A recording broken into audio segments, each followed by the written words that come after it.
What is up, guys? So another SRS video. So this video is not so much going to be about my progress and everything like that. I'm still just within 2 weeks of out of surgery, or just out of 2 weeks of surgery. Doing really well.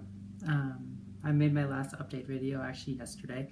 Found out that today is actually Thursday. The day I made the video was actually Wednesday, not Thursday. But I just wanted to make this new video because I had a couple people email me some questions. And I'm going to be talking about two particular questions that I thought were really good. And I've kind of like left you guys out like in the dust a little bit. And you guys don't really know why I did my surgery. So the first thing I'm going to talk about today is how I finally decided surgery was the right thing for me. So I was really open on my YouTube over a year ago, about how I was battling with depression for a really long time. And I'm not gonna lie, I'm still getting out of it. I'm doing much better now, but I am still just barely getting out of it, I would say. I've had a lot of positive changes in my life. But basically that depression stemmed from just, feeling stuck in transition. And it really was getting hard for me being trans, and just feeling like I'm in this limbo phase that I'm not quite there yet. I'm not quite done yet. And I felt like I wasn't ready to move on and just be me. Like I felt like I wasn't me yet, and I felt like there is still more to do.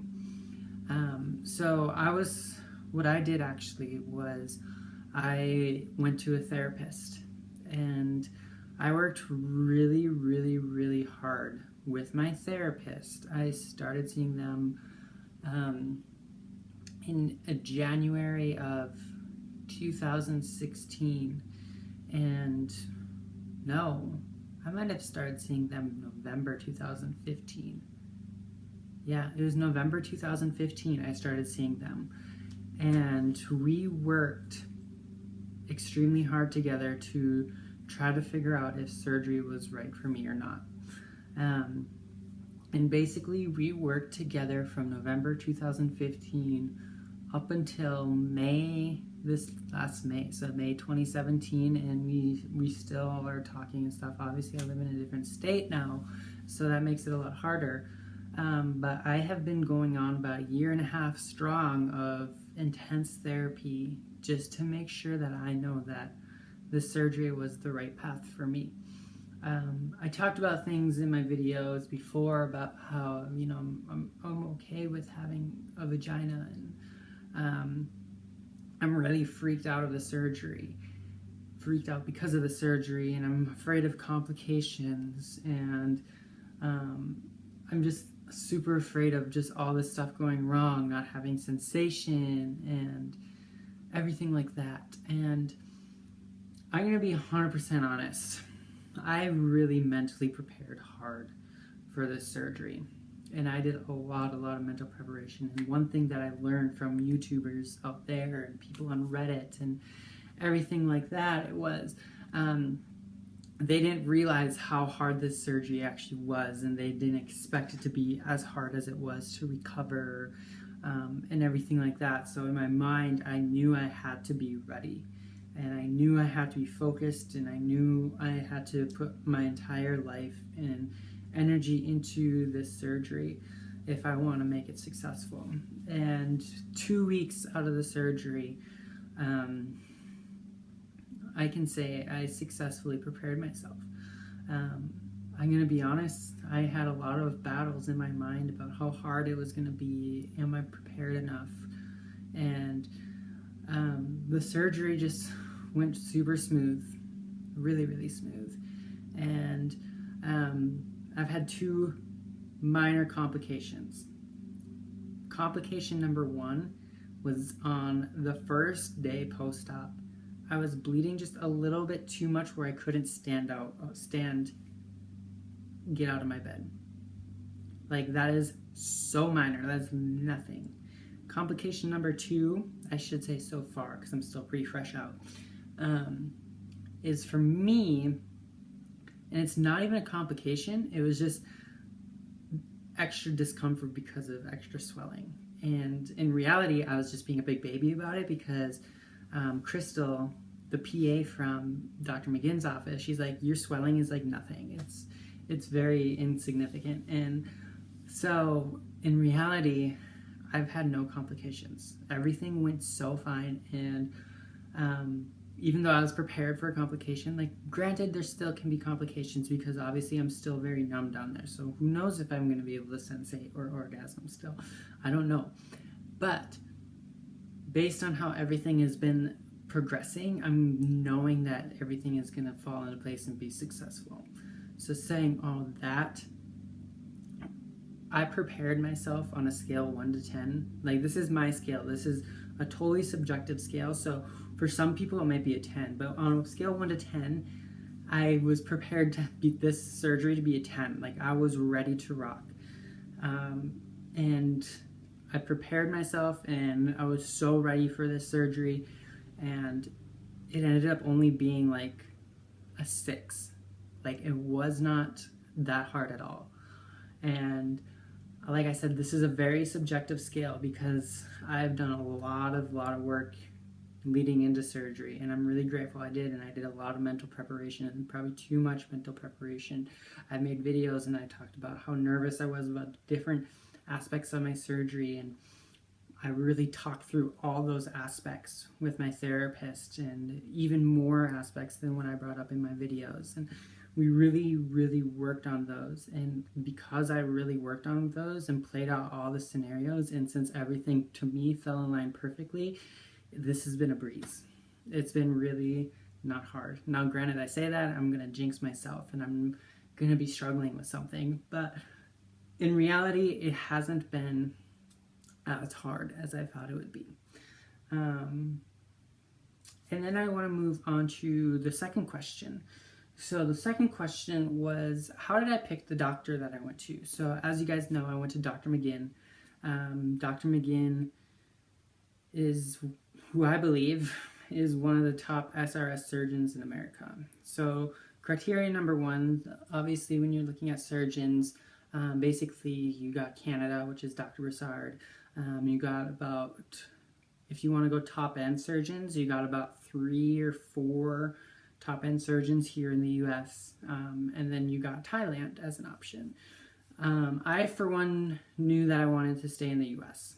I understood Thailand was cheaper and that stuff, but I didn't want to go to Thailand, and I just felt like it just, for me, it's worth spending extra money to stay in the States than save a couple $1,000s and go to Thailand and be in a totally foreign place.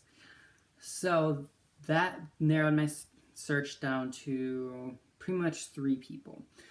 For me, I'm a very particular person, and I will not, this is a very significant surgery to me, and I would never let just some random surgeon who's only done this surgery for 5 years to go in and do surgery on me just because they take insurance or something like that. Because as you know, Dr. McGinn doesn't actually take insurance. You're able to submit a claim to your insurance afterwards with Dr. McGinn, but you have to pay the money straight up to Dr. McGinn right away. And for a lot of people, they can't do that. I am fortunate enough where I have, my family is able to take care of that for me. So for me, I wanted to make sure that I was not just going in and just getting the surgery for the surgery. I want to make sure that when I'm done with the surgery, I'm not just going into the dealership and just walking out with some just random Honda Civic. You know, I want to walk out with a Ferrari, and I want to make sure that all my needs are met. And since I wasn't that dysphoric down there, I wanted to make sure that everything is perfect down there, because I didn't want something to go wrong and then regret having the surgery. I wanted to have someone I trusted. So bringing back, this brought me to about 3 different surgeons. So Dr. Bowers, Dr. Metzler out of Arizona, and Dr. McGinn. I've known Dr. Bowers for probably the longest. I mean, I've been watching a lot of SRS videos and things about trans people for a long time. I've known about Dr. Bowers since the mid-2000s. And I thought Dr. Bowers was a good candidate, and then I met some people who went to Dr. Bowers, and I went to a conference and Dr. Bowers spoke, and I got to hear her speak, and it was basically a consultation with Dr. Bowers, and just something didn't seem right, and the people I talked to were actually 50-50 with her results. People were very satisfied with their results, or people would go as far as she butchered me, and I am not satisfied, and I've been miserable ever since I went to her. And so because of that, I just didn't want to risk it with Dr. Bowers. I did, at that same conference, I happened to see Dr. Metzler speak. And Dr. Metzler, I didn't know of him until that surgery, or until that conference. That was in 2013. And I was amazed by Dr. Metzler. His compassion for trans people, his detail around his work, and just the extra steps he goes in to preserve everything and making sure that you are 100% sensating. It is aesthetically just as similar as a female, cis female. And I was very impressed. And I talked to a bunch of people who saw Dr. Metzler and talked to Dr. Metzler and had surgery from him, and they just had nothing but good to say. Granted, I also did a lot of research online about these different surgeons. And so Dr. Metzler actually put in a good race for this, who's going to do my SRS. A couple things that turned me off from Dr. Metzler was, one, that you do have to undergo genital electrolysis and everything has to be completely clear. And number two is he does a 2-step vaginoplasty. So basically you go in, you get your first step of vaginoplasty done. So you go in and get your surgery. And I can't quite remember, it's a couple months or a year later, you go back for step 2. So basically you have surgery twice. And that thing, I liked his method and I liked his looks. I personally didn't really want to go through the surgery twice. And then that brought me to Dr. McGinn, and I actually saw Dr. McGinn first on the documentary Trans, and I honestly fell in love with her story. Dr. McGinn is an athlete, and I felt my story is very, very relatable to Dr. McGinn, and I have a lot of similarities with Dr. McGinn. And then I have done more research, and I did a lot of research on Dr. McGinn, and I found out, and I talked to a bunch of people that went to Dr. McGinn, and everyone that I talked to that she went to, or that went to her, Dr. McGinn, they're all very happy with the results. All the things online were very positive. The only bad thing was they said that her bedside manner wasn't very good, and because she's just kind of she doesn't kick around the bush or anything like that. She literally tells it like it is, and that's what I like. You know, I'm a hockey coach. I need people to tell me exactly how it is. I don't really care if your bedside manner is great or not. I know Dr. Bowers' bedside manners is unbelievable. But for me, I didn't really care, because obviously I'm going to have other support people there. I'd rather have a good surgeon than good bedside manner. And so that was something that was important to me, that she was confident what she did, and she had very good results, very good reviews. Aesthetically, like I talked in my videos before, her vagina's visuals, they're okay. But all her patients sensate, and what it sounds like is most people orgasm, and that's very, very important to me. And it just sounds like everything worked really well, and I liked her technique that she used, and just everything about it I liked. So I considered it in thought about the different surgeons I wanted to go to, and it was a toss-up between Dr. Metzler and Dr. McGinn, and I ended up going with Dr. McGinn because her technique, and I felt like I could trust her a lot more just because we're so similar of people, you know, just being athletes and telling it like it is and stuff like that.